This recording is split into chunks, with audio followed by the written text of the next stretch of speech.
Right. Welcome, everybody. Hi, I'm Bobby Smith, and this is Comic Book Corner. It's Wednesday, June 24th. And as you can see, we are doing a special episode of Question Session today where I got to talk to John McCrea this morning. We had a great conversation. I think you're really going to enjoy seeing the interview. So rather than keep on listening to me gab, let me turn it over to the interview. Hope you guys enjoy.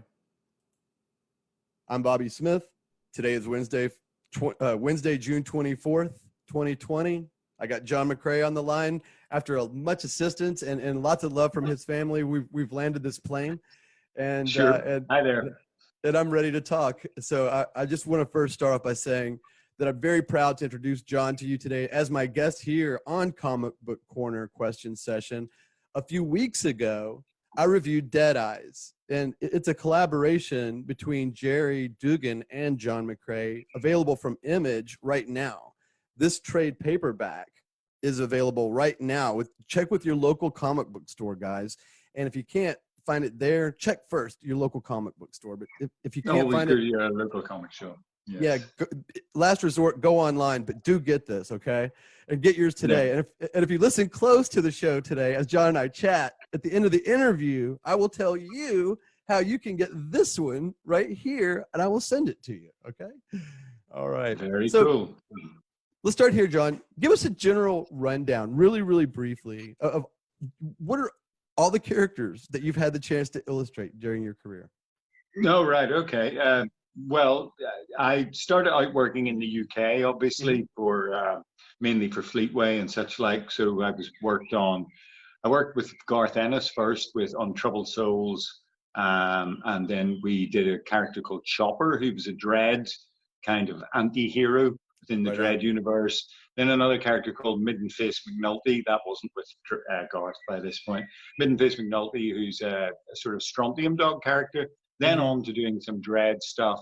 Then I moved over to DC and worked on the Demon and Hitman for DC. Also, while I was doing that, drew a bit of Wonder Woman, Superman, Jenny Sparks for Wildstorm, but this was when DC had bought Wildstorm. So that, the Monarchy, which was through that. Yeah. Then I did a bit of Marvel work and did Wolverine and Spider-Man and the Hulk. But also I've also done things like The Simpsons and Scooby-Doo. Oh, wow. I did not know that. Oh, sure. Yes, Garth and I did a Bart Simpson's Treehouse of Horror. I got to get that. And I did a couple of yeah, it's good fun. And I always wanted to draw The Simpsons, mainly because you get Simpsonized. Right. You know, in the back of the comic, they draw you as a Simpsons character. So that was a little sort of moment of it's a payoff in itself, you know. Yeah, they didn't really have to pay me a page rate, but that was not, you know. But don't tell them that. All right, no, you'll never, ever. Here, never we'll tell that part. You'd be doing this for free anyway. Though actually, you know, now that I've got a roof over my head that I have to keep over my head and such like, and family and whatnot, then well, that's maybe not so true.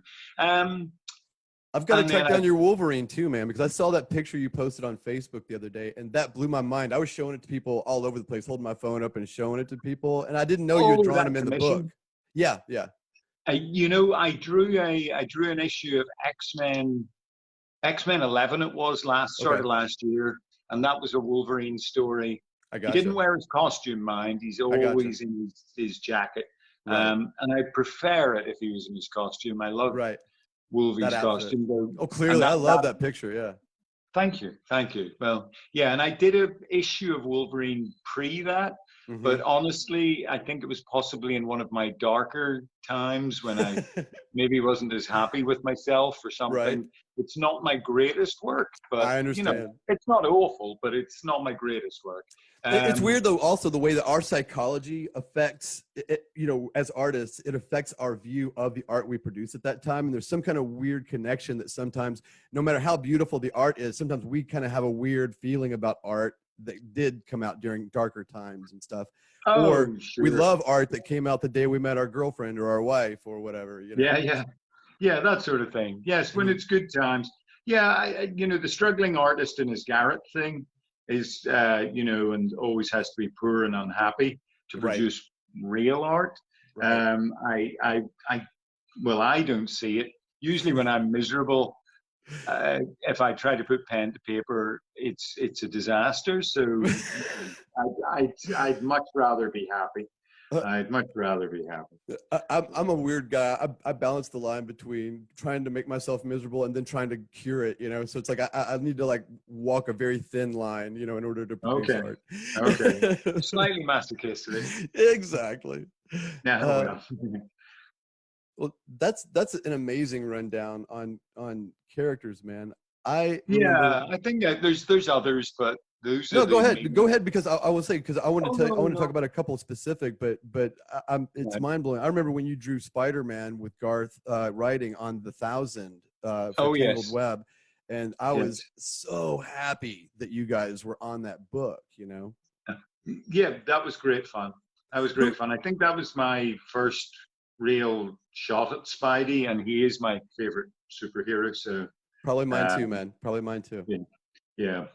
So, I'm So I'm an old Marvel zombie Me from too. way That's back. what that's what I grew up reading. In fact, and it's weird because my uncle read DC, and that's where I really had access to my comics the most as a really little kid. And I would dig through piles and piles and piles of now comics that I wish I could get my hands on again, of these old DCs, just looking Oh for an yeah, occasional, Fantastic Four or Warlock or something. sure. And that's also how I discovered Neil Adams, though, because I would be going through these books and not caring, and I'd look at one and go, "Hey, wait, what is that?" Yeah. Yeah. He did some unusual stuff while he was working for DC, didn't he? Like Legion of Superhero covers Hmm. and things like that. And You go. Well, I Brian, suppose I mean, I have a fondness for the Legion, not as right? much as my eldest son, who's a huge Legion fan. Uh-huh. The cornier, the better. Oh, right Uh, on. he loves the old '60s Legion. Is So is he? yeah. How does he feel about the new stuff from Bendis? Oh, he hasn't seen that yet. It's Not good. that I I'm like aware it. of. It's good. I like. Of course, the art's good. They got Ryan Sook on there and stuff. But Oh, he's very good. I like Yeah, what they're doing. yeah. So who is your all-time favorite character to work on out of all those in the past that you have worked on, even if it's one you haven't named yet? Who was was it Spider-Man? Who was the character that you were like, yes, I got to do it? Well, I think to a degree, there's got to be a certain amount of satisfaction in the job done, as well as it just being a character that you love the most. Mm-hmm. And so probably it the I feel that my work is at its best that it's ever been. Right now, I feel that I've improved steadily over the years, and in the last few years, a fair bit more than that. Um, so probably something like Dead Eyes, or Mm-hmm. maybe Mythic, the last two Mm-hmm. creator-owned books I did for Image. I also did a thing called The Spider recently for Rebellion. And Rebellion are the people who own 2000 AD now, Mm-hmm. and they're reprinting these old, or they're not reprinting, they're bringing out new stories of these classic old characters that were originally owned by another comic company, and they bought up all the licenses for them, Mm-hmm. and now they're re-releasing these new characters with new stories. And I did The Spider, who's this written by Rob Williams, and he's this sort of super villain character who's the star of it. He's kind of a mad techno fiend who wants to rule the world, really. Oh, right on. Is that available now? It is available now. It's in a thing called the Smash Special. Okay. And my and Rob's story is 8 pages long, and I really enjoyed working on that. And I think it did some really quite nice stuff in that too.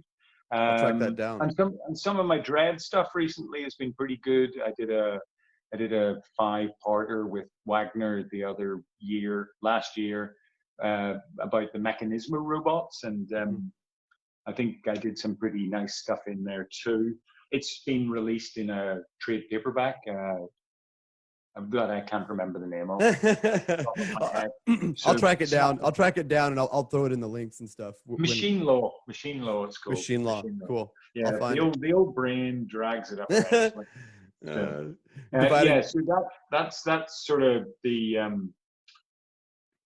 that's sort of yeah. Anything that I've worked on recently, I feel that that's probably my best work. I mean, probably the feather in my caps type of stuff is working on Spider-Man, Oh, gotcha. really, because and probably the thing that I'll be most remembered for is probably Hitman. Yeah, Just yeah, just due to the well, due to it being a great story and a great character. I mean, it's my favorite thing that Garth has ever written, and that's one of mine as well. not because I worked on it. In fact, that would usually be a negative against it. As far as I'm concerned, you know, I'm not the greatest fan of my own work. Um, so, but it was 60 odd issues, and I Yeah, drew nearly all of it. I right. missed one issue, um, but that's a solid run. Yeah, And yeah, you that's know, again, unheard of, man. You know. well, no, that's not true. No, Charlie Adlard would have words with you. Yeah, yeah, yeah, yeah, yeah, yeah. Beautiful stuff on The Walking Dead. Dig him out of a ditch or whatever he lives in. Um, you know, it's Eric Larson might give Oh, you a clip on mind the ear. blowing.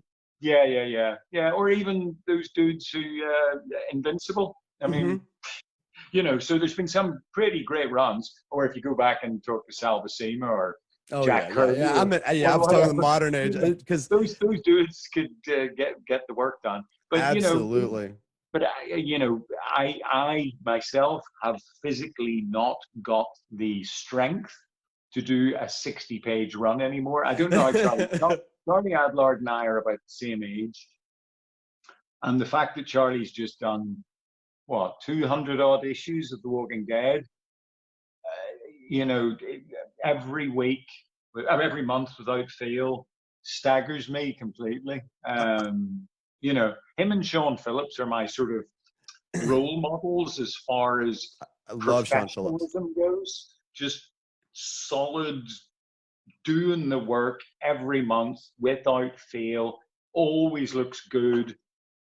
The first Damn, they're episode, the first comic review show I ever did was about the latest 12 issue run of Criminal, and oh, I was raving about Sean's art and the overall process of the book itself, but just Sean's art. I've been amazed with it for years and years as well. And yeah. Charlie's. Yeah, I know they're just so damn solid and damn professional, and it just makes me sick.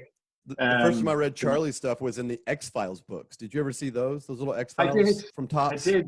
Mm-hmm. Yep, yeah, I remember those. I mean, those books sold like a bazillion copies an issue, didn't they? Yeah, and Because they I were loved him, and Charlie was the reason why. He, you know, other than the X Files name on him, his art was what kept me coming back. You know. right. Yep, yep. I mean, Charlie's in the Smash special as well, by the way. Oh, really? Right on. I got to get it then. I got to get it. Doing the steel claw, and it looks great as You well. Yeah, you were talking about Hitman being your most famous character, yeah. and also a proud moment. I love that book particularly because it was a big thing for me in the 90s. It's still one of my overall favorite books. Like you said, one of my favorites that Garth has ever written, one of my favorites that you've drawn. And one of the things I love about it is the process that the slyness of you and Garth Ennis and trying to and what you were getting away with and the way you were pushing things around issue by issue. I could almost hear editors telling you, you can't do this, you can't do this, and then you guys going back, okay, well then we'll do this instead. Yeah, we got plenty of that for sure. We made new friends in the Batman office. Let's put it that I way. bet, I bet. I mean, I did. I've told this story before, but there was a point I heard in the grapevine. I mean, the Bat Office originally in issue one when Tommy throws up on Batman. Yeah, It yeah. was originally drawn where you saw all the spew on Batman's That'd have been chest with awesome. all Yeah. the carrots and things sticking out of it. And the Bat Office went, no, you can't show that. It's disrespectful to Right. Batman. So we had to do it off panel where he throws up on his boots instead Right. of on his chest. But we heard later that the Bat Office really wishes they didn't want us to do any of it, and they Right. wish they had never let us do any of it. You know, cat signal stuff like that. Right. So yeah, there were lots of things that we were to do and we weren't allowed to do, and there was a lot of things that especially language, Right. Garth, not bad language per se, but more But sort of fun. slang language that Right. means something in the UK, but doesn't really mean anything to you guys. Absolutely. Right. And I mean, generally, sort of pretty. I mean, it's all schoolboy humor, Oh yeah. but that's what The, Garth and the I love. You know, yeah the two of the large to go. that It's subversive so slyness of it is what's is part of the humor, you know, yes, of yes. cross culture, you know, stuff like that. Sure, sure. So yeah, there were a lot of things that we sort of got away with just because the editorial staff didn't know what the hell we were saying. But the UK people who read it sure did, and probably some Americans who maybe were a bit more Right. Anglophile. Absolutely. Yeah. Anglophilic, is that a word? Yeah. Anglophile? Yeah. I would say it definitely is. Anglophiles. Anyway, they were Exactly. The Anglophiles. Python fans. Yeah, that's the ones. Yeah, Um, or the Hooers, I but suppose. you know, here's the thing, man, is I love your art for the craziness and the energy that you bring to the page, whether it's action or some of the insanity, which we'll talk more about later. But Sure. also, I don't want to undersell your ability to deliver tender moments, because whether it's Tommy Monahan getting Superman's autograph in Hitman, Sure. or whether it's in Dead Eyes and the whole relationship between, you know, the characters in that book, Yep. you really have the ability to deliver on the tender moments as well. And I don't want to undersell that, because I think Well, that that's thank you a very powerful much. part of why you are a force to be reckoned with in the comics world. Thank you, You like that? James Bobby. Um, a force to be reckoned with. That's So right. I'll put that in my tombstone. Uh, uh, you know, I'm not sure I believe it, but there you go. But thank you. Well, I think you know, I tried to really make my characters act out and act Clearly. well, and you know, try to get a lot of body language Hmm. and sort of emotion through the faces as Hmm. well, and not just have everything bland. And Right. you know that's it doesn't. A lot of those sort of things don't make for like pages that people go, "Core, I'll give you 100,000 quid for that page," but I think to sell a story, you've got to be good at that sort of thing. I mean, it's and I think it's very important to storytelling. Uh, you know, which is being able to draw is fine and Right. dandy in comics. But telling a story is Um, different. well, yeah, that's the real object, isn't it? Really, of is telling the story as clearly and succinctly as possible, and trying not to get too overboard on the sort of show-offy detail. So, Right. we all, well, I So mean, I know he- I do. here's I'm not saying here's how I everyone. like when you show off. Here's how I like it, and that is you're talking about facial expressions and showing emotion on faces. In Yep. Dead Eyes #4, during the fight scene with the buzzsaw and all that, the dog's Oh, sure. expression on his face throughout that sequence, and then That, taking a shit at the end of it, absolutely kills me, dude. I mean, that is too much. yeah, that dog, I worked hard on that dog's expression on that shot. I mean, I was trying to draw when the guy gets his finger or fingers, I can't Yeah, remember, yeah, lopped yes, off by the yeah, buzzsaw. yeah, The dog is sort of looking, and yeah. then I was trying to get it so that you saw the dog eat his fingers, Right. but I just couldn't figure it into the whole I thing. I think So it's better because that I he put ignores him and stares at the reader. I think that's hysterical. Well, yeah, yeah, it's kind of like a huh, and Yeah, it's real Scooby Doo, yeah, huh, yeah, in the camera yeah. shot. Fucking So humans, man. yeah, yeah, yeah. What the hell? They kidnapped me, and then you it's so So, yeah. Thank you, you for noticing that. you The know, dog when was fun.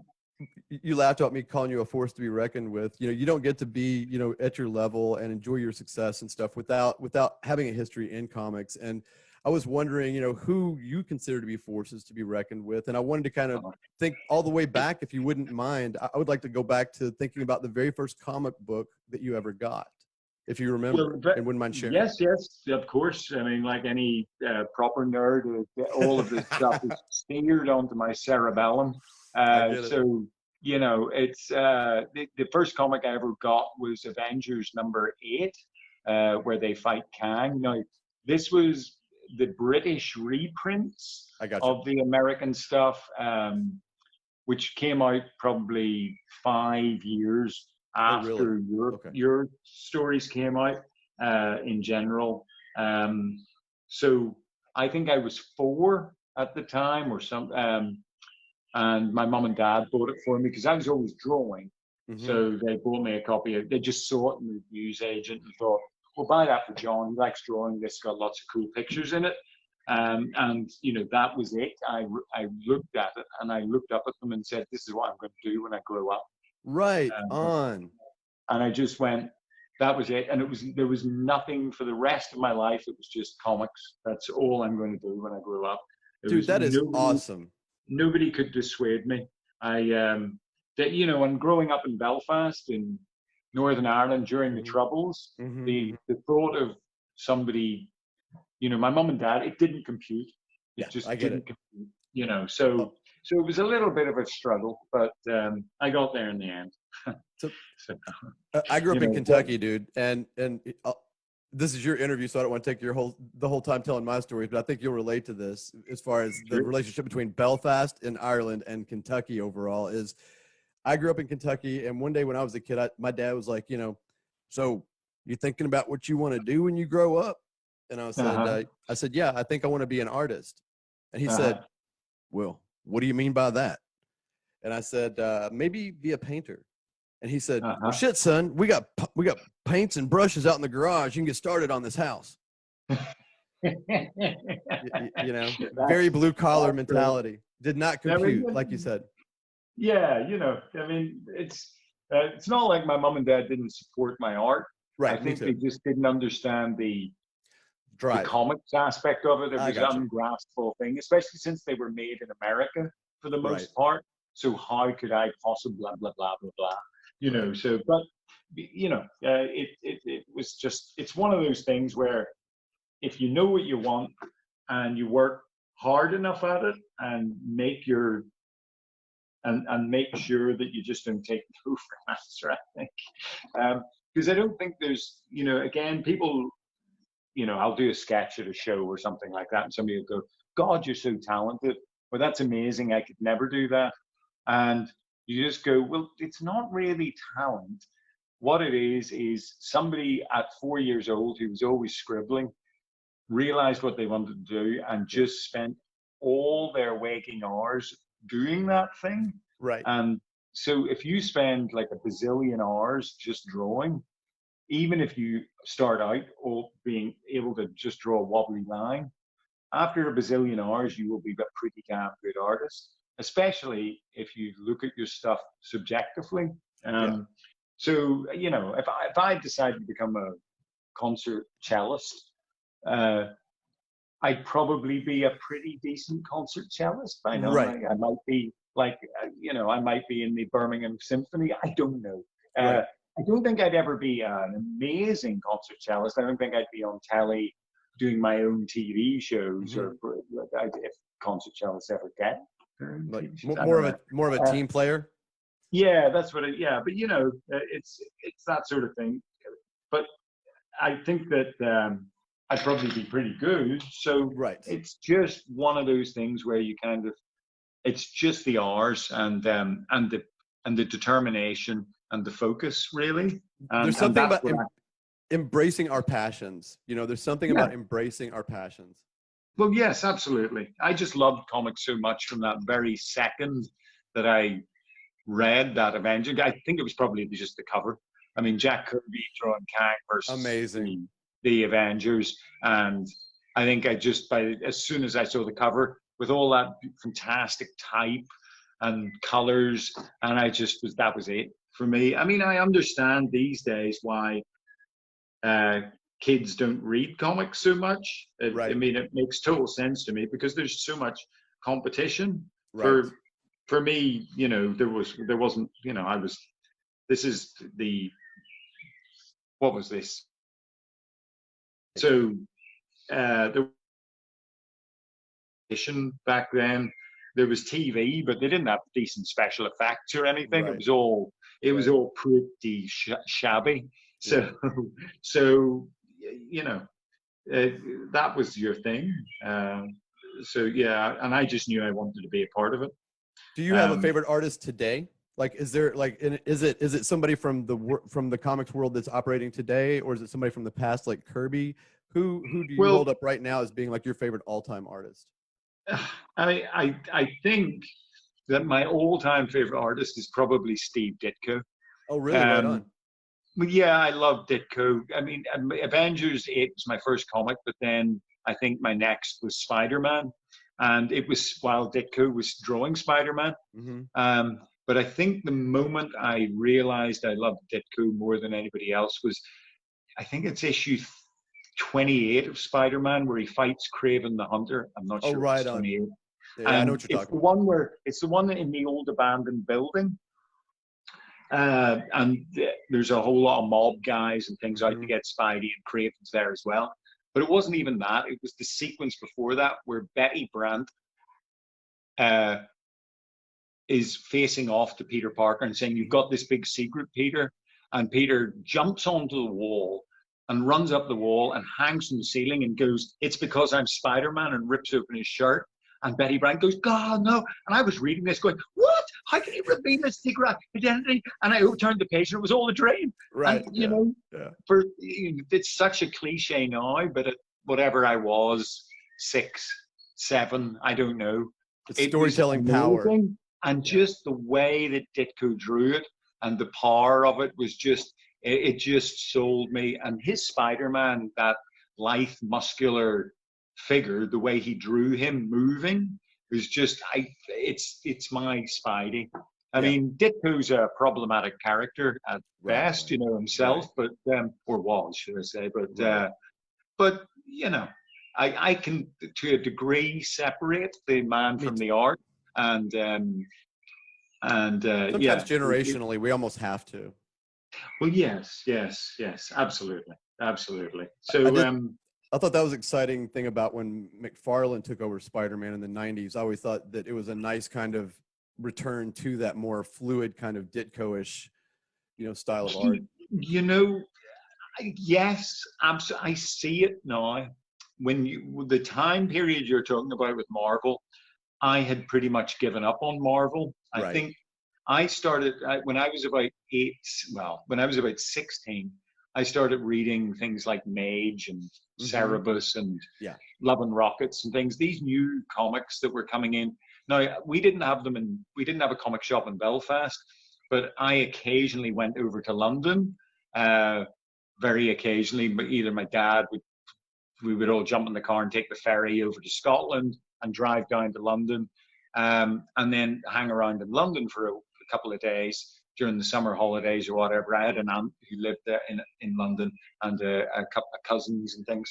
So I would go into town, into the centre of London, and go to Forbidden Planet and Mm-hmm. Comic Showcase, which were the two big comic shops in London, and just immerse myself. And all these new independent titles were coming through around that time, and I started picking up. I would be like, what's this? Never heard of this. And Mage or Love and Rockets.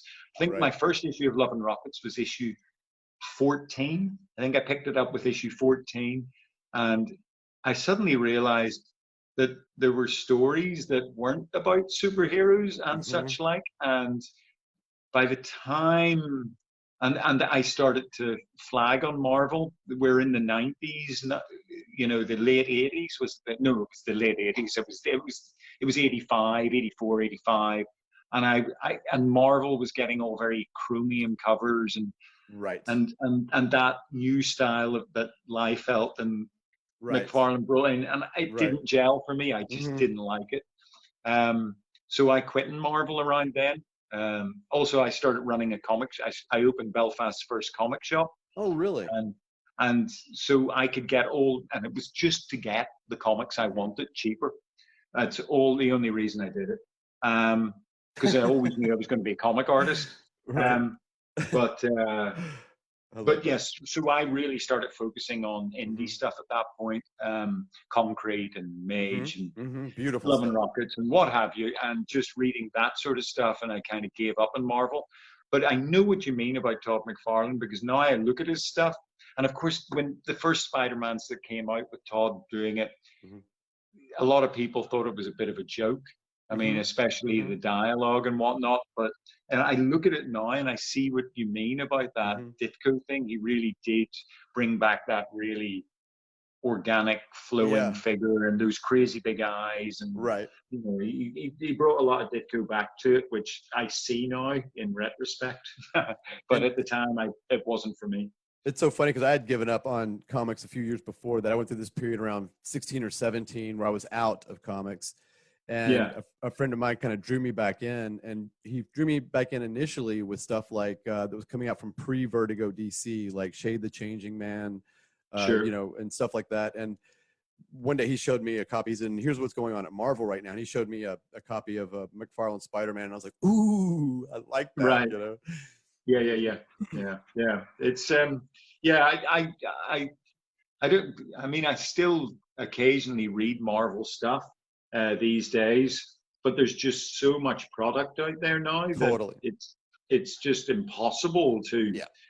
to pick up. I mean, yeah, well, obviously things are different now. Yeah. Marvel, everybody's kind of retracted back a bit, and I don't know how many books Marvel's putting out now, but it isn't like it was it? No, So not at all. again, the industry's in a bit of a odd place. I mean, My but then which industry isn't? my first like pulls like for my books in the past 5 years have all been generally Image stuff, and like you said, kind of because the Marvel stuff does Yep. get cyclical as well, where you start to recognize the cycle in the X-Men and stuff. And Sure. I kind of enjoyed the Powers of 10 and House of X last year from Jonathan Hickman. I thought that was Uh-huh. a nice twist on it all, but in general, my tastes have kept me going to stuff like Dead Eyes. Oh, well, bless you, sir. Bless So you, sir. and I want to focus more on that, but also I know that one of the ways I discovered you was because I was a huge fan of Preacher, and that got me into Garth Ennis real deeply. So when Hitman came out, it was a no-brainer. I automatically went into it. What's the relationship between you and Garth? How did you guys meet, get to know each other, and is there ever anything else coming up in the future with you guys? Well, we met going back to the comic shop. Garth was in my brother's year at school, Oh, I gotcha. and my younger brother, and I knew of him, and he knew of me because we both were interested in comics. Though he was interested in war comics, and Yeah. I was interested in superhero comics. Oh, There's a right on. shocker, huh? Yeah. Garth interested in war comics. Who Yeah. knew? Right. And though we both read 2000. Uh, but when I opened my comic shop, he would come in and buy his comics Right from me. on. And that's where we came together to do Troubled Souls for Mm-hmm. Fleetway, which is our first collaboration together, really. Well, it's not entirely our first collaboration because we did another comic, a 4-page story that before Troubled Souls that appeared in Deadline magazine, Mm-hmm. and I'll be reprinting in my Kickstarter, Cool. um, which is coming up soon. Yeah, Um, let's talk more about uh, that in a minute too. but yeah, we'll cycle on to that, I guess.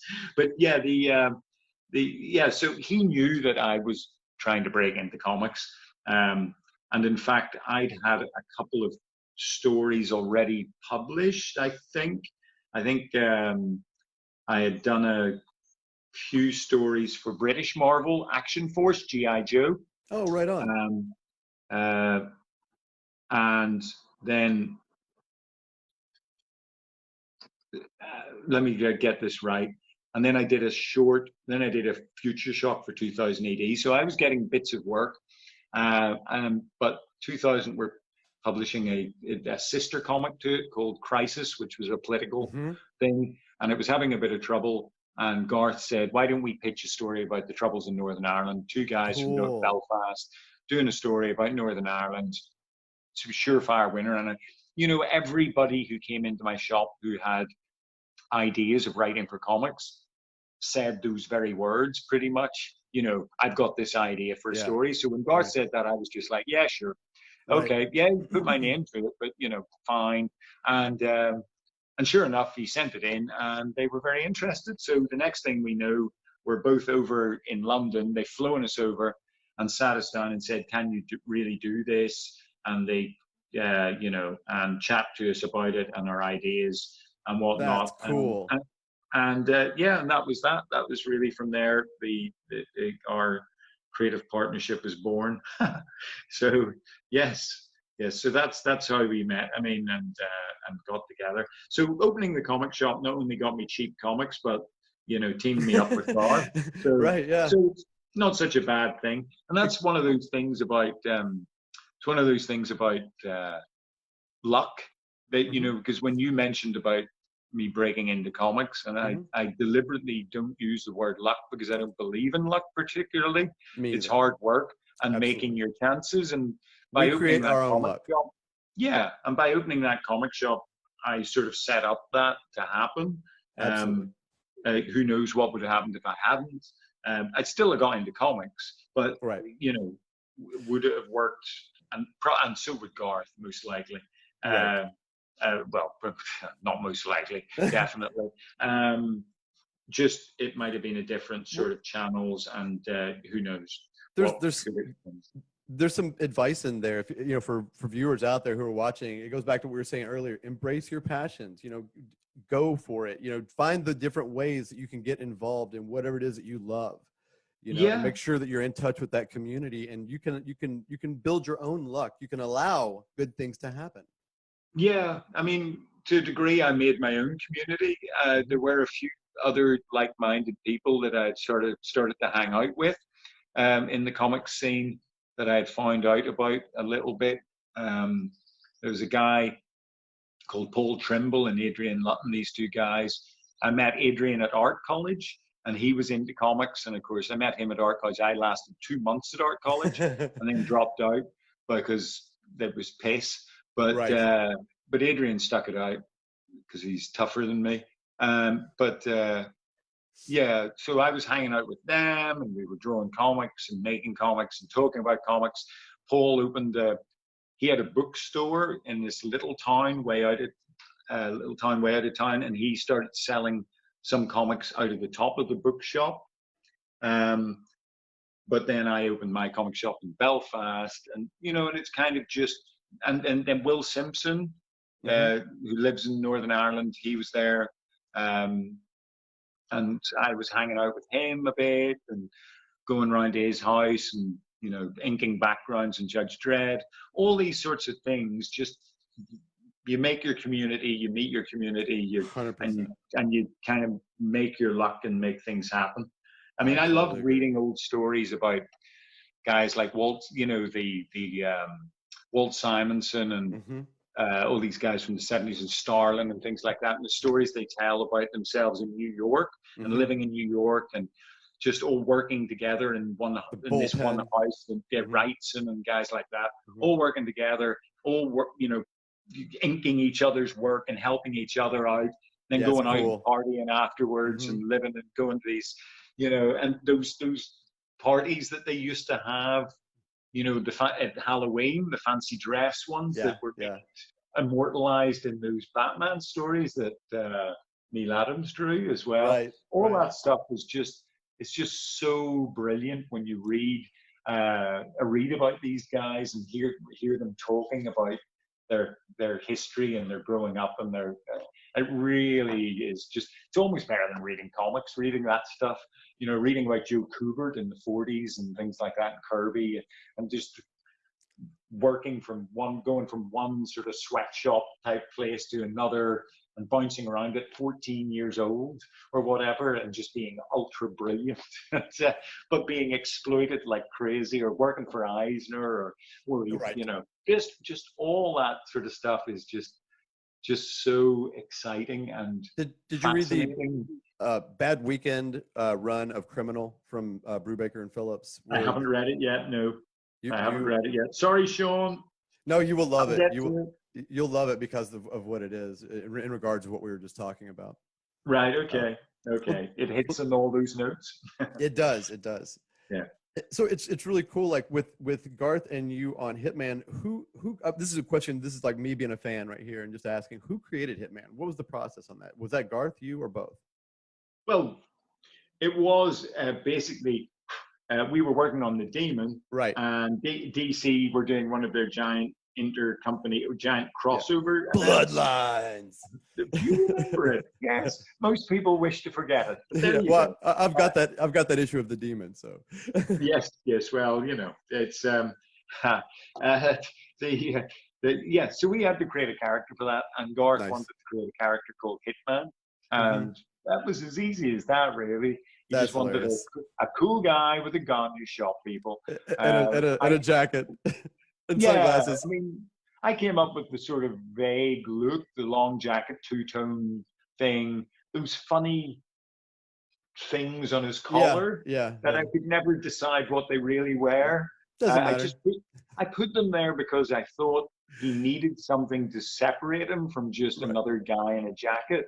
Visual flair. The little H's on the side of his cuffs, Right. shit like that, with the sort of semi-bullet holes on the sides of the Right. H's. Crap like that. Just he wouldn't wear that Right. in real life. No. No way. Right. But it for a comic, just to give it that little bit of something to make him stand out a little bit from the rest. So that was, yeah. I guess he had the red scarf originally, Right. Yeah. which was very 80s or Right. and Absolutely. very bad, very very bad. Yes, Garth and I, when Hitman got, like issue 1 was going to come out, Garth just called me and said, "We'll get rid of the scarf, okay, John?" And I was like, yes, yes. That's funny. No arguments there. That's funny. Yeah, we're turning the page. Let's head towards the 90s. Or Yeah. 2000s, Yeah, whatever. Exactly. Yeah, let's get rid of the red flowing scarf for shit's sake. Jesus. Well, I love what you're drawing there right now. That's our guy Dead Eyes, right? Yeah. Just sort of noodling away at a Dead Eyes picture. So let me jump over to that real quick and tell me about your partnership with Gerry Duggan. How did that one happen? I met Gerry I knew Gerry's work and met him at a con in Dublin, run by the Big Bang comic shop. Okay. John Hendrick, and this is a guy I knew from there, and they invited. It was a great show. I loved their comic show. It's sadly not happening anymore. Just due to, this is pre-COVID. Gotcha. It stopped, but it ran for a good few years. And the Big Bang's a great shop. If you're in Ireland, go to the Big Bang and buy your shop comics there. I'll throw a link for them up on in the comments section for this as well. Yeah, cool. And they're in the South Ireland, just outside of Dublin. And cool. I met Gerry in the pub. We had a chat. He was a fan of my stuff, which was nice. I was surprised. I'm always surprised when somebody in comics who's reasonably well known actually knows me or likes my stuff. I'm always slightly taken aback a bit by it. I mean, I understand that people know my work, but there's a difference between knowing your stuff and liking your stuff. Right. You know what I mean? So well, it's a nice combination of humility and fandom there. You're showing that you're still a fan of the comics world and you're still humble about your work. I think that's awesome. Dude. Well, I mean, I'm I could be doing this just to bullshit you, to sound all like look how humble I am. Look how humble and but I'm no kind of artist. It's honestly true. No, I appreciate it. I believe in the sincerity of what you're saying, dude. Gerry and I 100%. Thank you. Gerry and I sort of said we'll have to work together, and after a couple of years of chatting a little bit here and there about things, we finally decided we needed to get something out there. Gerry sent me a couple of pitches for, sort of synopses of things, and this guy was the one that jumped out at me. He appealed to me. I mean, obviously, I came up with the look of him. Gerry suggested the flat cap, which I honestly didn't think would work, and was surprised at how well it works. Mm-hmm. So yeah, nice one, Gerry. I never would have dreamed of that either, but you're right. Once you see it, it works. It really does. It really does. It's kind of maybe that's the whole Peaky Blinders thing going on or something. Right. I don't know. But anyway, it works really nicely.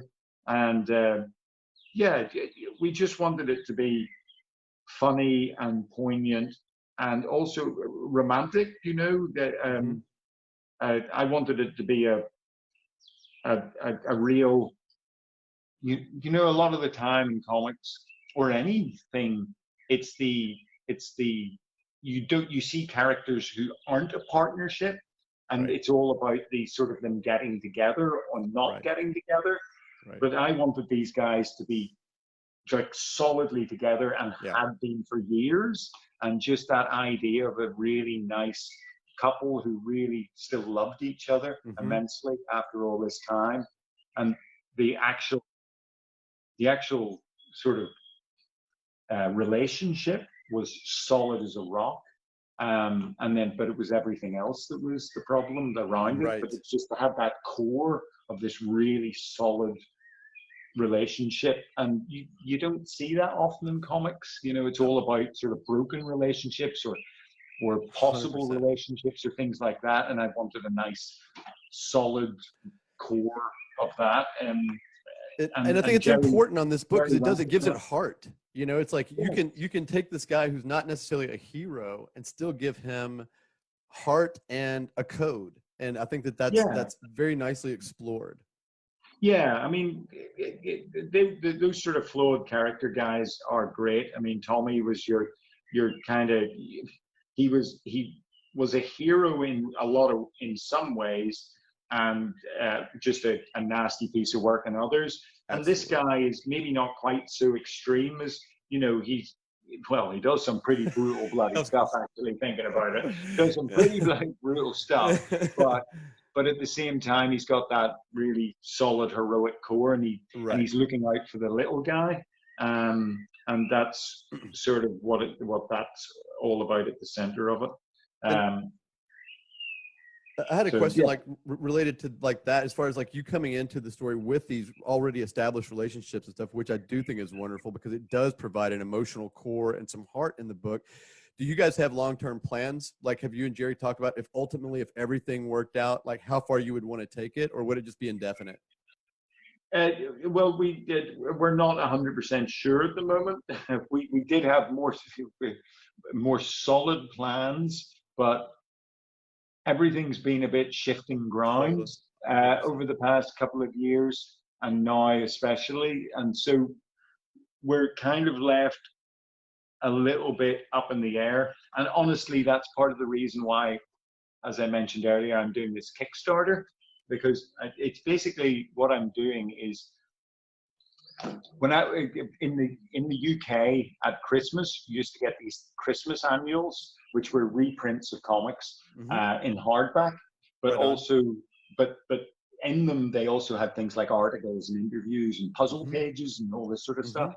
And I loved those and getting them at Christmas. So that's what this is. It's called The Mighty World of McCrea, Mighty World of and McCrea. Mighty World of McCrea, and it's reprinting all my old creator-owned stuff, which I've Nice. done over the past 30 odd years of my career. And there's a lot, but it's also interspersed with a little bit of new stuff.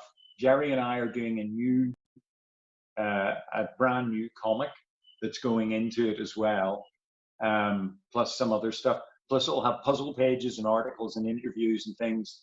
And the Kickstarter's in August, and Mm-hmm. then the book will be sent to people for Christmas. So it Mm-hmm. is a Christmas annual, and there's going to be 4 of them, Right God on. willing. There'll be 4 of them, each one a year, Right on. and each one will be the Mighty World of McCrea Christmas annual. So that's the plan. But the idea behind it is to make some money out of my Absolutely. old stuff, so that I can Nice. then finance new stuff. I get it. Because yeah, as I'm sure you understand, somebody's car, that was quite the noise. Reminds me back in Northern Ireland, Yeah, right. back in the day. But so yeah, so you know, with the shifting sands of everything at the moment, work is tricky. And Yeah. so now everybody's having to look to the new normal. And Totally. I think the new normal for a lot of people is going to be doing things via Kickstarter or what have Mm-hmm. you. Um, and I'm not alone, and I'm one of these people. So yeah, that's the plan, is to sort of produce stuff, try to raise a bit of funds so that we can pay for lettering and coloring and printing and whatnot, 100%. and then we'll see how things go with Dead Eyes. We have ideas and we want to do more. I've done an entire issue that's just sitting there, but it's Number part five. of a five. It's part of a 5-issue arc. Ah, I'm trying to finish 5 issues I at respect the that as moment. well. Is tricky. So that's so yeah. So finances is the big major problem at the moment. So yeah, that's Well, what my Kickstarter is doing. So, I'll let all of our viewers know that, obviously they're fans of your work as well if they're watching us right now. And I'm going to make sure that, we post links for your Kickstarter, for the Mighty World of McCrea as they come out. And I'll thank stay in you. touch with you behind the scenes on that. And then we'll make sure that we keep on getting the word out on Dead Eyes as well. And you got some serious fans in Southern California right now. There's an artist girl that works at the comic book store I go to a lot called Galaxy of Comics out in Van Nuys. And she is a super fan of your work, and she recommends it to people constantly as they come in and pushes your trade paperback. So there is a network of us out there pushing Dead Eyes. Cool. What's her name? It's slipping my mind right now because it's not in my notes. You're But the I'll same find as out. me. I'll find out. Exactly, I am. I'll find out, and I'll send it to you behind the scenes, and I'll let her know. I'll let her know. I'm going to see her today, so I'll let her know we talked about her, and I'll make sure that I'll get y'all. Well, thank you from Galaxy Comics. you superstar. Bless you. Yeah, she'll be thrilled to hear it that we were talking about her, and I definitely want to support the Mighty World of McCrea, the Kickstarter, and if you do 4 of them, I'm going to help you support all of them. And I definitely, like I said, am wanting to see Dead Eyes back in the in the stores. Yeah. Well, I mean, we've got a few ideas. I've got a little idea that will Dead Eyes may appear in this Kickstarter as well. Cool. In the Mighty World of McCrea volume, the first one. We just have to nail down a few little things, but I don't think there'll be any problem there. So there may well be a little bit more Dead Eyes there. I think it's a brilliant plan, dude, because I think the Kickstarter is going to appeal to a lot of folks like me who I've been a fan of your work for decades, but I don't have access to a lot of that old work, like you said. So this is an opportunity to dig into your vault. And I mean, to me, that's a thrill. Finding that out today is a real thrill. So. Well, yeah, I mean, I've done it's surprising the amount of, I thought when I started digging out all the old stuff that I've done that I still own, I thought there'd be enough for, maybe a couple of books. I mean, because each book's 200 pages. Right. We're not talking about, it's not 60 pages. It's a 200-page hardcover times 4. So 800 pages. And while there are going to be articles and things like that, the majority of the books are going to be comics. And so, yeah, I've done a lot of stuff. A lot of stuff that I still own. I mean, because I've drawn a lot of superhero and work for hire stuff, and I guess that's what I'm mainly known for. But I was surprised at how much I have done, and I'm not reprinting Mythic, by the way. I mean, I own Mythic along with Phil Hester, but that's not going in because that's too recent. Plus, it's too much. I get it. It's too much. Well, I like the idea of getting into the vault personally. Like I said, to me, that's exciting, Oh, well, we're going right back. I drew Mark Miller's first ever published story. Oh, really? So yeah, and that's going to be reprinted. Obviously, I drew Garth's first story, but not Troubled Souls. It was something just before in Deadline magazine. 4-page? Yeah, it's a little 4-pager. Yeah, and it appeared in Deadline magazine, and so that's going to be in there. And then there's a bunch of tons of stuff. You got me excited, dude. Cheers, man. Thank you. I'm happy. Well, I hope you enjoy it.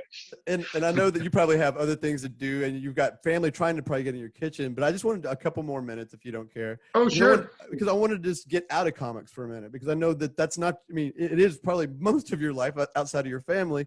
But what else are you doing to keep yourself entertained, especially like during all this crisis? Like, is it Netflix, movies, TV? Are there any ongoing TV series that you're really into? Well, when you've got three kids, a lot of the time you end up not watching what you would normally watch. Right. So I've been watching Anne with an E, which is the Anne of Green Gables Okay. Netflix TV show. And I tell you, it's great. I mean, I've got one more to go and then it's over because it was only 3 seasons. And I am pissed off that it's only lasted 3 seasons because it's fantastic. It's absolutely bloody brilliant. Talk about a tearjerker. Every episode, I'm weeping like a baby and Nice. laughing at the same time because Nice. it's so well done. The wee girl who plays Anne is so good. It's such a great show. So yeah, I've been watching that. Jesus, what else? Christ. Well, I did watch Jaws yesterday, the day before yesterday, Right because my eldest had never seen it. Well, neither had any of the other ones, but my eldest never seen it, and he's 17. And I figured that's a good age to watch Jaws. So we watched that, and that was great, of course. What a great movie. It's possibly my favorite movie ever, possibly. I saw it in the theater when I was 6, and then when it came out on HBO, I watched it every time I could. And so I think I've seen it probably more than maybe any other movie. Yeah. I watched Jaws a lot of times. Just because of my childhood. I think Blazing Saddles is the movie I've watched most of all ever. That's funny. It's possibly the most quotable movie that has ever been made. We were just talking about it yesterday. Yeah. And I've watched that movie so many goddamn times. But what else have I been watching on TV? Jesus. Did you watch The Boys on Amazon Prime? Oh, yes. Yes, I did. What'd you think? I liked that, man. I really was surprised at how much I liked it. It gets the big thumbs up. It was superb. I absolutely expected to sit there and bitch about something as I watched it, and I bitched about nothing. I'm right there with you. I kind of thought, well, it'll probably be a bit weak. Watered down, right? Diluted. Yeah, and everybody in it was superb. Yeah. The casting is immaculate. The writing is great. It follows the book enough that you're happy. 100%. And the guy who plays the Homelander, I was going to ask you. Every time you watch him, you're shitting yourself wondering what evil crap he's going to do. Have you ever seen Banshee on Cinemax? Nah, people keep telling me. You should watch it. You should watch it. It's nothing special. It's pulp novel. It's like reading a pulp novel or something. Right. Uh-huh. Yeah. But he's in it. That actor. Yeah, he's the hook. Yeah. Yeah. Anthony Starr. Right. Anthony Starr. Yes. And I mean, he's superb. Yeah, and that show was great. Yes, and I'm looking forward to number 2, I guess. The season 2. Me too. I keep thinking I should watch Watchmen. It's good. You should. 100%. Especially with everything going on in the world right now, and it's out for free. They've got it available to watch for free. Watch it. You won't regret it. Yeah. You won't. Yeah, that's what I keep saying. I mean, it's just the time factor. 100%. None of my kids are gonna. Well, maybe my eldest watch it, but when the other two are about, and I can't, geez. Yeah, and that's 9 hours. That's 9 hours of TV you've got to get control of. Yeah, I gotta be. The trouble is the TV's just below my daughter's bedroom, and so I can't actually have anything on it, any volume. And what you're wearing, headphones. People keep saying headphones, but I mean, technology-wise, I'm a moron, so I have no idea how to link headphones to anything. It's I just sit there with headphones on and the TV on, and I'd be like, I can't hear it, and I'd have to turn the volume up. Those are like noise dampening headphones. Exactly. That's what it would generally be. I watched some sort of oh God, what's that show? Crazy Ex-Girlfriend. Watched that recently because the kids were into it. Right. And it's bloody brilliant. Really, cool. Really good. Yeah, really enjoyed it. Really enjoyed it. I do like it when I kind of don't have the choice of the remote and I get pulled into somebody else's TV watching habit and I end up enjoying it. There's something special about that. Yeah. Well, I if I hadn't had kids, I wouldn't have seen half of these bloody things. Right. The Marvelous Miss Maisel. as I've well. not seen that, but I've heard a million times over that I need to see it. Yeah, watched it with my wife, and it's terrific. Did you happen to watch Is great. Fleabag? Fleabag's really good. No, I haven't. Fleabag. What's Fleabag all about? I've forgotten. Fleabag is this. It's a single girl, like I guess in like her early 30s in England, and she will occasionally break the fourth wall and talk to the audience. But she's kind of like she's got a stressful family. She's single. She's in dating situations and all this. It's a good personal drama, but it's comedy. Okay. The comedy is Okay. where it crushes it. And the girl who plays it, I can't think of her name right now, but she's wonderful. She wrote it, directed it. Ran it, stars in it, and you can tell it's her baby. We were talking about that embrace your passions thing earlier. Sure. You can tell that this is dripping with passion. It's her baby. Well, those auteur types who can do all that stuff, do everything. They piss me off. But I'm sure it's fantastic. It's funny. Artists piss me off. I was telling my friend this the other day. I was like, because my drawing sucks so bad. I've been drawing since I was 4 years old. 47 years of terrible drawing. And all my artist friends are like, no, it's not so bad. It's not so bad. And I'm like, it is. And I hate you guys because you say that it's not bad, and your art, you make it look easy, and I hate you. Yeah, well, we all need somebody to hate, I suppose.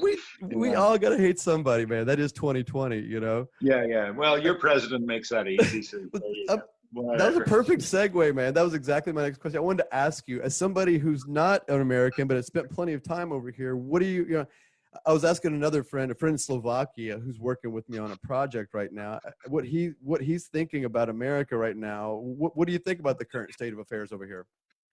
Well, I think you were a disaster, only that we seem to be about 20 minutes behind you. What's the deal? Oh my God. I think everything that's bad in America, the Brits just want to copy. We seem to, we're like, is that our special relationship? That we just want to copy all your bad habits. The one thing we've got going for ourselves is national health. Well, we don't have guns. We don't have guns, and we have a national health service. Right. We've got free healthcare. But they're trying to throw pipe bombs and all that right now. They're trying to sell that all off. But I used to think that America was the greatest place on earth, and I still love New York. And I love everywhere I've ever been in America. And the nicest people, but then I meet the people I meet because they're my people. 100%. And and New York's different than America, in California too. Yeah, I live in LA. Yeah, parts of California are different than the rest of America, but the idea of living in America now is just you forget about it. I would never want to. I mean, people get sick and can't go to hospital because they haven't got insurance to cover it. People get COVID-19 and there's so much denial. Get presented with $1 million bill or whatever. Insanity. And then you've got freaking cops running rampant, and the place is a mess. And the sooner you get rid of 45 and replace them with somebody vaguely sane, at least let us catch our breath. At least let us catch our breath, because we've been assaulted daily for 4 years. Let's just get to the point where you get round to voting Ocasio-Cortez as president. And then maybe the world will be a bit more sensible again, because she's one clued up puppy, and Trump is such a fucking disaster. It's unbelievable. And the Republican Party, by dint of that, I mean, the Republican Party were the party against slavery originally, right? And they were so many things are just like, poof, and now they are just scum, as far as I can see. For the most part, it's the worst bunch of people brought together under the roof.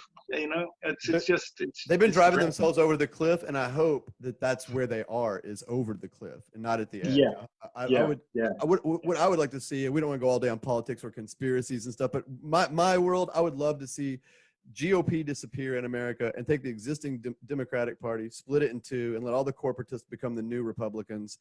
and let Sure. Bernie and AOC and those guys be the actual real Democrats, because Yes, the real Democrat. it's bullshit to call Bernie Sanders radical left. He's about as close to the center as you can Yeah. really get in a realistic terms, you know. Yep. But, Yeah. I mean, it's a whole yeah. other discussion. It is, isn't it? Yeah. Hour 2. Well, let's not go there because no. I'm a political person. You cannot live in the world and not be political. And anybody who says they aren't are morons, I guess. Absolutely. But at the same time, my understanding is superficial, to say the least, and I will admit that, because I am no great thinker, but I can certainly see that the current situation is an absolute disaster, and you know, and it seems like the bomb hasn't gone off. It seems like the fuse is lit. That's what I don't understand. Yeah. I don't think we've seen. You've got some serious reform ahead of you if America wants to remain, well, like a country, I guess. You know, I'm with you 100%, dude. Smoldering hole in the ground. I'm at the point right now where I live in California, and I'm not even kidding, where I would be fine if California said, if 45 were to continue, I would be fine with California pulling the plug and saying, we are our own country. F you guys. Sure. Work it out. You know? Yeah. Well, we're going that way over here. We're going that way over here. I mean, we're going to probably get Northern Ireland and Southern Ireland uniting. We're probably going to get Scotland leaving, you know, because we've still got 4 more years of these bozos. At least you've got a chance now to get rid of them. So get out there and vote those fuckers out. Is there a process like impeachment or removal for the PMs and stuff in the UK? Sure, but you know, it's incredibly, like with Trump. You know, look at how much wrongdoing has he got up to? Well, it's because they're like fucking ticks, man. You know, they get embedded like ticks. You know. Yeah. So you know, who the hell knows? We got 4 more years. We got Brexit just rolling into view. You know, it's a challenge. It's a disaster. I don't know. We'll see. We'll see. Man, John, all you can do is your bit and try to talk sense and be decent. I agree. I hope that works. I've got a bad habit of being. I like to use the phrase subversive incrementalist. You know, so we're like radical subversive incrementalism, to where you sit there and you try to shift people's opinions. If you go out and you tell somebody, vote Biden, they might not do it. But if you start asking them questions instead that lead them to Biden, you may get them there. Sure, eventually. So I try to do that in art too. I've always felt like with art that if you come at it heavy-handed with a message, people will walk away from it. Whereas if you tell them a big story and you bury a message in there, you may actually accidentally teach them, or they may accidentally learn a lesson. Well, that's a big part of Dead Eyes. Of course, is the American healthcare system is a big part of Dead Eyes as well. I'm so glad you guys put that in there. But it's, as you said, it's part of the story, but we're not hitting you over the head with it. Right. There's still a great, fun story there. It just happens to be a part of the story, and it's a very important part. And it's dude, even the thing where even the part where he's paying her roommate's TV bill and stuff like that. That's moving shit to me. And I'm so glad that you guys included that. And like you said, the way you did, it's not heavy-handed, it's dramatic. Sure. You know? Sure. But so, you know, thank Gerry for that. Gerry's awesome, so he is. I will. And if you get the chance, please pass this along to him and let him know. He made me a fan of his work because of the work you guys did on Dead Eyes. I was encouraged to go pick up Marauders, and I've been collecting that now. So. Cool. Yes. Yeah, no, he's a great writer. Yeah, and I love his stuff. Before we get off of here, I do want to say a couple of things. I want to say again, thank you very, very much, John McCrea, for being here and taking time out of your day. Please thank your wife and your family as well, because I know that I've intruded. I've taken up the you know, there's no snacks available while I'm taking up this time. Yeah, I know. That's pretty serious stuff right there. And I appreciate everybody coming together and helping. Yeah. Thanks very much, Bobby. And yeah, it's been a pleasure chatting with you. You know, it's been good fun. The Deadeyes picture is kind of, can you see it? Awesome. I can. Yeah. Are you gonna make that available anywhere or use that for promo? I don't know what I'll do with it. I'll probably stick it up and sell it or something like I was that. say You know? maybe I'll buy it from you. There you go, Bobby. Yeah, well, you know, maybe I'll just post it to you anyway. well, I'm just fire me your email. Just fire me your address, and you might get a little present. I will, and send me yours, and maybe I'll send you something back. Here, I just want to remind everybody too that I am giving a copy of this away. So if you've been watching this interview today, if you go back and you think about what was the first comic book that John McCrea remembers reading as a child, if you're the first person to answer that correctly, and you're also willing to provide your address or a PO box, because I know that's sensitive as well, I will ship this out to you in the next week and make sure that you are out spreading the good word about Deadeyes as well. Awesome. And John, before we go, let's end it with you. Tell everyone what you're working on again with the Mighty World of McCrea, about the Kickstarter, where they can find your work, whether it's Instagram, Facebook, websites, Kickstarters. Get it out there, and then I'll include links as well. Thank you very much. I'm on Twitter, McCrea Man. I'm on Instagram, McCrea Man 1. I'm on Facebook, John McCrea. My website is johnmccrea.co.uk. Okay. And yeah, that's all the need. My Kickstarter will launch at 1st of August. Mm-hmm. There'll be a preview sort of early July, I believe, where you can sign in and sort of be kept up to date with how it's going. And then it launches in August, runs through August. And hopefully the book, if it gets funded, the book will be out, go to print October, ship November, be in everybody's hot little hands for December for their Christmas present. So and you'll be sharing all that throughout all your social media as absolutely. Well. Know, yes, right? absolutely. The Kickstarter isn't even close to going live yet. I've got so much work to do still. Luckily, I've got a great team of people around me, and thank you to Catherine Hemmings. Catherine has been a godsend. She's helping me with my Kickstarter. She's awesome. She produces her own comics. How to Be a Cosplayer is her Kickstarter that is live now. So if anybody wants to check that out, Kat is awesome. And she's helping me out with so much. And basically leading me gently by the hand through the minefield of, you know, Kickstarter. So yeah. So that's mainly my plans at the moment. I'm a teeny little minnow out here, dude, but I will definitely be promoting it for you. So bless you, sir. Thank you very much, Bobby. I really do appreciate that. Yeah, and for everybody out there who's listened in, I really appreciate you checking it out and listening into my blathering on. Sorry, I'm going to lean down into camera now. I'm aware maybe it's just been a talking mouth, hasn't it? So we're watching you draw, man. It's okay.